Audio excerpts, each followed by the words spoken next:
Salut, c'est Pierre Cormier, donc 28 ans. Je roule en série 3 E30 depuis longtemps maintenant, depuis 6 ans actuellement au championnat. Pas avec la même voiture.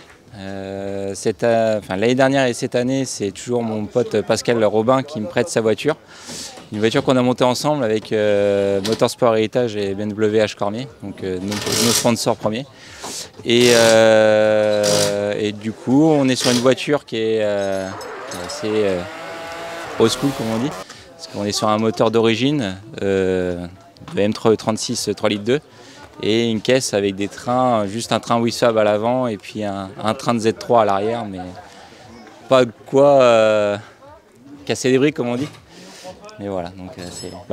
Pas de quoi casser des briques, mais quand même, tu es sorti de la saison de l'année dernière champion des pros. C'est exactement ça, ouais. Donc tu as quand même une belle étiquette pour cette saison. Comment tu as attaqué cette saison? Malheureusement, tu n'étais pas là à Croix-en-Ternois. Mais comment tu attaques cette nouvelle saison?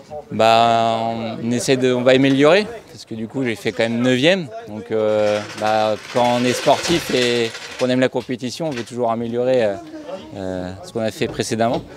Donc on essaie de, on va dire, chercher top 5, on va dire. Donc la première et la deuxième round, j'ai pas pu être présent parce que j'attends un heureux événement et puis voilà. Bon, c'est pas encore arrivé. J'espère que ça attendra que la compétition se termine ce week-end pour annoncer la bonne nouvelle. Donc voilà. Mais du coup voilà, on a pris un peu de retard sur le championnat. Donc on va essayer de faire tout ce qui est possible pour qu'on fasse un bon résultat ce week-end et sur le round 3 et 4.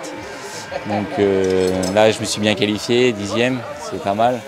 Mais le niveau a franchement bien évolué par rapport à l'année dernière et c'est encore beaucoup plus dur je trouve que l'année dernière. Par rapport au niveau de l'année dernière, bien sûr, tu as créé la surprise l'année dernière parce que tu es supposé avoir une petite puissance. Tu fais partie de ces pilotes notamment qui sont redoutables avec une petite puissance, comme ton voisin de paddock Nicolas. D'ailleurs, quand tu attaques un battle contre une voiture plus grosse, qu'est-ce que tu en penses? Et justement, moi ça me réjouit en fait de montrer qu'on n'a pas besoin d'avoir beaucoup de chevaux pour faire du drift et classer, on va dire, pour aller chercher les top 10, quoi. Donc tout est dans le pilotage et puis dans la tête surtout. Et puis bien écouter son spotter, c'est primordial. Avoir une bonne team pour faire toute l'assistance. Et après, c'est entre le baquet et le volant, comme on dit, où tout va jouer, quoi. Merci Pierre.